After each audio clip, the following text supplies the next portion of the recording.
2022 के चुनाव सिर पर हैं और नेताओं को पार्टियों का फेरबदल जारी है। कभी बीजेपी के नेता सपा में शामिल हो रहे हैं तो अब सपा को बड़ा झटका लगा है। सपा के 4 एमएलसी बीजेपी में शामिल हुए हैं, वहीं बीएसपी पर भी खतरे की घंटी मंडरा रही है।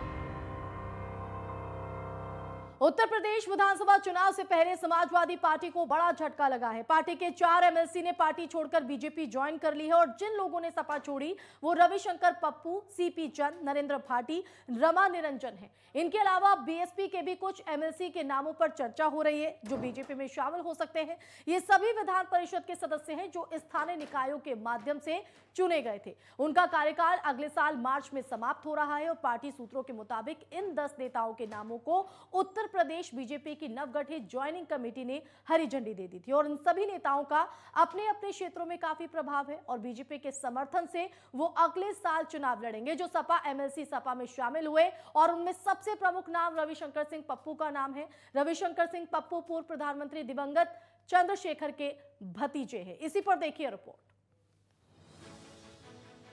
उत्तर प्रदेश विधान परिषद चुनाव से पहले नेता सुरक्षित ठिकाने की तलाश में जुट गए हैं। ऐसे में नेताओं की पहली पसंद बीजेपी बन रही है क्योंकि उन्हें सत्ता में रहने का सियासी फायदा मिलने की उम्मीद है। इसी कड़ी में सपा के 4 विधान परिषद सदस्यों ने बीजेपी की सदस्यता ग्रहण की है।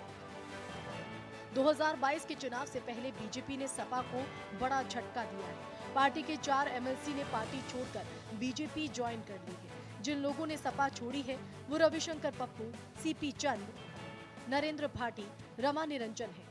इनके अलावा अब बीएसपी के भी कुछ एमएलसी के नामों पर चर्चा हो रही है जो बीजेपी में शामिल हो सकते हैं। ये सभी विधान परिषद के सदस्य हैं जो स्थानीय निकायों के माध्यम से चुने गए थे। उनका कार्यकाल अगले साल मार्च में समाप्त हो रहा है।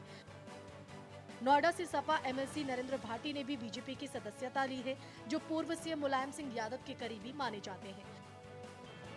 अवैध खनन मामले में नोएडा की एसडीएम दुर्ग शक्ति नागपाल के द्वारा कड़ी कार्रवाई किए जाने के बाद नरेंद्र भाटी चर्चा में आए थे। बीजेपी ने इसे बड़ा मुद्दा बनाया था और अखिलेश सरकार को घेरा था।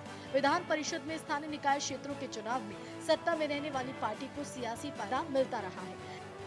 यही वजह है कि चुनाव से पहले विपक्षी दल के एमएलसी बीजेपी में आ रहे हैं। सपा के इन 4 एमएलसी के बीजेपी में शामिल होने के बाद विपक्ष के कई और नेता भी भगवा झंडा थाम सकते हैं। यूपी में विधान परिषद चुनाव इसलिए भी महत्वपूर्ण है क्योंकि बीजेपी इसमें ज्यादा से ज्यादा सीटें जीतकर विधान परिषद में बहुमत हासिल करना चाहेगी, जबकि सपा अपनी सीटें बचाने में जुटेगी। ऐसे में बीजेपी या विपक्षी दलों के मौजूदा एमएलसी को अपने साथ मिलाने में जुटी है ताकि चुनाव में उन पर दाव खेलकर बहुमत का आंकड़ा जुटाया जा सके। Desk report, network 10।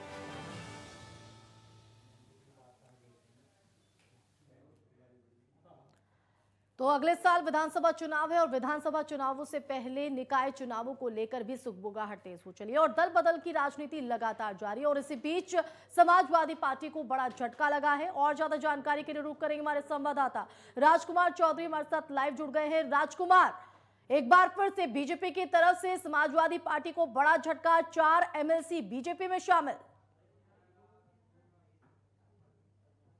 निश्चित तौर पर बेहद संवेदनशील स्थिति में है समाजवादी पार्टी और ये जो चारों एमएलसी हैं इनका टर्म मार्च में पूरा हो रहा है और मुझे लगता है कि शायद मार्च में ही विधानसभा का भी टर्म पूरा होगा।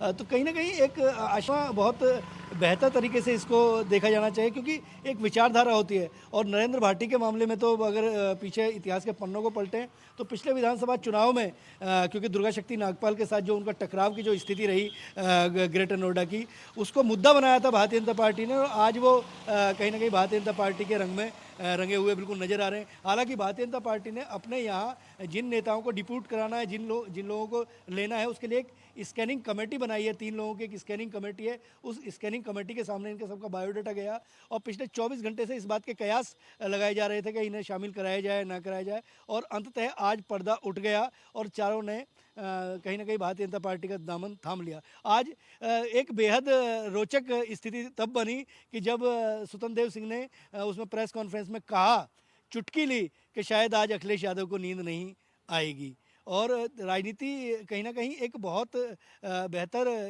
एक प्लेटफॉर्म है, और कहीं ना कहीं मौका परिस्थिति की राजनीति कहें, या फिर अपने भविष्य को लेकर हर व्यक्ति को आसान्वित होना चाहिए। और शायद चारों विधान परिषद के सदस्य जो हैं, जिन्होंने फैसला लिया है, उन्होंने भी शायद इसी बात को ध्यान में रखते हुए भारतीय जनता पार्टी के दामन थामा है। जी आशिमा। क्या राजकुमार की नरेंद्र भाटी का नाम उस समय ज्यादा चर्चा में आया था जब उनके खिलाफ अवैध खनन को लेकर कार्रवाई यहां पर की गई थी और इस पूरे मुद्दे को बीजेपी की तरफ से भी खूब बुनाया गया था, लेकिन अब उसी नरेंद्र भाटी को बीजेपी में जगह दे दी है। क्या विपक्ष को एक और मौका मिल गया है यहां पर तंज कसने के लिए, माहौल बनाने के लिए? आगे की राह क्या मुश्किल नरेंद्र भाटी के नाम पर? बिल्कुल निश्चित तौर पर, क्योंकि भारतीय जनता पार्टी में भी यदि सब लोगों को अगर पार्टी में शामिल कराया है, क्योंकि राजनीति में ना कोई परमानेंट दोस्त होता है ना परमानेंट दुश्मन होता है, समय के हिसाब से सारी चीज़ें चलती हैं। और इसको समझना चाहिए हर व्यक्ति को कि राजनीति एक विचारधारा की लड़ाई है, राजनीति किसी का व्यक्तिगत द्वेष नहीं है। लेकिन जिस तरीके की परिस्थितियां हैं कि अगर जिस परिस्थिति में नरेंद्र भाटी ने भारतीय जनता पार्टी का दामन थामा है, ये देखना बड़ा दिलचस्प होगा आने वाले समय में। हालांकि पश्चिमी उत्तर प्रदेश के बहुत बड़ा झटका यहां पर माना जा रहा है, क्योंकि नरेंद्र और भाटी को बेहद करीबी माना जाता है मुलायम सिंह यादव के। ऐसे में अब देखना होगा कि इस डैमेज को किस तरह से समाजवादी पार्टी कंट्रोल करती है। लेकिन अगर इसके अलावा बात करें तो बीएसपी के भी कई जो नेता हैं वो बीजेपी में शामिल हो सकते हैं, ये सुगबुगाहट भी लगातार तेजी से चल रही है। इसको लेकर क्या जानकारी आपके पास राजकुमार? बिल्कुल आशिमा, निश्चित तौर पर, क्योंकि एक जिस दौर में जिस तरीके से कल के अगर कार्यक्रम की बात करें, सुल्तानपुर में जिस तरीके से पूर्वांचल का जो एक्सप्रेस वे है उसको जनता को समर्पित करते हुए प्रधानमंत्री ने बहुत बेहतर तरीके से कहीं ना कहीं एक मैसेज देने का प्रयास किया और पूरी दुनिया को ये बताने का प्रयास किया कि अब हिंदुस्तान निश्चित तौर पर नई दिशा में जा रहा है। तो राजनीति भी जब सारी चीज़ें जब चेंज होती हैं तो निश्चित तौर पर राजनीति भी बदलती है। और बहुजन समाज पार्टी हो, चाहे कांग्रेस हो और चाहे समाजवादी पार्टी हो, कहीं ना कहीं भारतीय जनता पार्टी दुनिया की सबसे बड़ी राजनीतिक पार्टी है और उसके साथ हर व्यक्ति, हर राजनीतिक व्यक्ति अपना भविष्य कहीं ना कहीं सुरक्षित मान के चलेगा। और जहां तक बहुजन समाज पार्टी का सवाल है तो बहुजन समाज पार्टी के भी तमाम नेता इस समय कहीं ना कहीं स्कैनिंग कमेटी के सामने, हालांकि बड़ी गोपनीय जानकारी जो अंतरंग सूत्रों से मिली है, ऐसे तकरीबन 5 से 7 बहुत प्रभावशाली नेता जो बहुजन समाज पार्टी के हैं वो भारतीय जनता पार्टी की स्कैनिंग कमेटी के सामने उनकी वार्ता चल रही है और 1-2 दिन में इससे निश्चित तौर पर पर्दा बिल्कुल ऐसे में देखना होगा बीएसपी के कौन से नेता बीजेपी का दामन थामते हैं। लेकिन स्थानीय निकायों के लिहाज से कहीं ना कहीं जो सपा से 4 एमएलसी शामिल हुए हैं, ये निकाय चुनावों के लिहाज से भी काफी अहम हो जाते हैं, क्योंकि विधानसभा चुनाव से पहले निकाय चुनावों पर भी सबकी निगाहें, और ये वो 4 दिग्गज हैं जो अपने अपने क्षेत्र में प्रभाव रखते हैं। ऐसे में कहीं ना कहीं एक बड़ा डैमेज है और इस झटके को किस तरह से लेती है समाजवादी पार्टी, देखना होगा। फिलहाल बहुत शुक्रिया राजकुमार आपका जुड़ने के लिए, जानकारी देने के लिए। तो दल बदल की राजनीति लगातार तेज हो चली, क्योंकि अगले साल विधानसभा चुनाव और उससे पहले निकाय चुनाव में किस तरह से बेहतरीन प्रदर्शन यहां पर किया जाए राजनीतिक दलों की तरफ से, इसको लेकर भी कहीं ना कहीं कवायदे जारी है। रुकेंगे बहुत छोटे से ब्रेक के लिए, जल्द लौटेंगे।